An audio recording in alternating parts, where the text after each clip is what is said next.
গতকাল রাত আনুমানিক রাত 2:30টার দিকে আমরা একটা গোপন সূত্রে, আমাদের বিশ্বস্ত সূত্রের মাধ্যমে খবর পাই মাদকের বড় একটি চালান নিয়ে মাদক ব্যবসায়ীরা পার হচ্ছিলেন আমাদের রূপগঞ্জ এলাকা। তো এই সংবাদের ভিত্তিতে আমরা দ্রুত আমাদের একটা টিম রেডি করি এবং আমি এবং আমার রূপগঞ্জ থানার অফিসার ইনচার্জ জনাব সফজল হোসেনের নেতৃত্বে আমরা একটা অভিযানিক দল দ্রুত ঘটনাস্থলটাকে কর্ডন করি।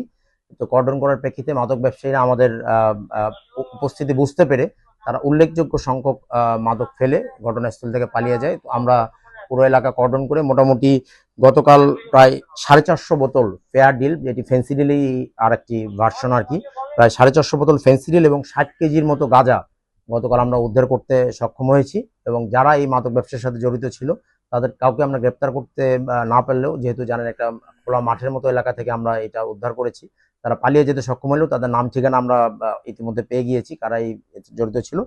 এ বিষয়ে আইনগত ব্যবস্থা প্রক্রিয়াধীন আছে।